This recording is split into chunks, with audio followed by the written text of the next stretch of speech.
श्री गणेशाय नमः। सियावर रामचंद्र महाराज की जय। पुरुषोत्तम महात्म्यम 19वां अध्याय। श्री सूत जी बोले, श्री नारद जी को इस प्रकार कथा सुनाते हुए श्री नारायण जी मधुर वाणी में बोले, महात्मा शुकदेव ने जब इस प्रकार भगवान की प्रार्थना की तब भक्त वत्सल हरि बोले, हे द्विजराज, तुमने जैसा तप किया है वैसा और नहीं कर सकता, किंतु तुम यह नहीं जानते कि मैं किससे प्रसन्नता हूँ। यह मेरा परम प्रिय पुरुषोत्तम मास है। तुम दोनों ने शोक में डूबे रहने पर भी इसका सेवन किया है। हे तपोनिधे, इस मास के एक दिन का भी जो धर्म पूर्वक सेवन करते हैं उसके अनेकों पाप भस्म हो जाते हैं। तुम तो महीने भर निराहार रहे हो, अकाल वर्षा तीनों काल में स्नान किया है, स्नान भी आकाश के पवित्र जल से, और महीने भर उपवास किया है। शोक में होने के कारण चेतना नष्ट होने से तुम पुरुषोत्तम मास को जान भी न सके। बिना जाने ही इसका नियम पालन हुआ। तुम्हारे इस साधन का प्रमाण कौन जान सकता है। हे तपोधन, पुरुषोत्तम मास सब लोकों में आता है, किंतु धरती पर ही इसका पूजन फलदायी होता है। हे वत्स, धन्य हो जो तुमने इस बार में कठोर तप किया। मनुष्य जन्म पाकर भी जो पुरुषोत्तम मास का सेवन नहीं करते हैं वह जन्म जन्म दरिद्री रहते हैं। इसलिए मेरे प्रिय, इस मास का प्रयत्न पूर्वक सेवन करना चाहिए। श्री नारायण जी बोले, इस प्रकार कहकर हे मुनि जी, श्री गरुड़ जी पर चढ़कर श्री हरि भगवान वैकुंठ चले गए।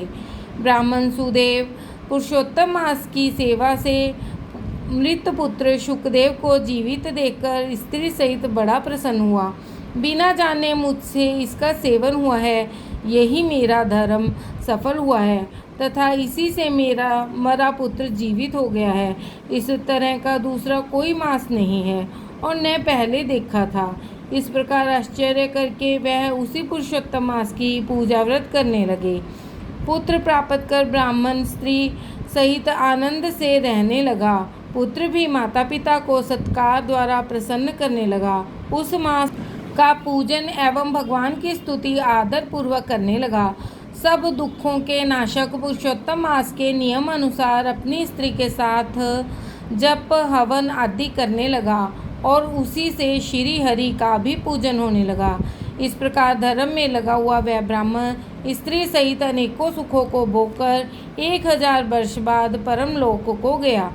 पत्नी सहित वहाँ सुख भोगकर तुम इस जन्म में राजा दृढ़ धनवा हुए हो एवं पुरुषोत्तम मास की सेवा करने से तुम्हें रिद्धियाँ प्राप्त हुई हैं।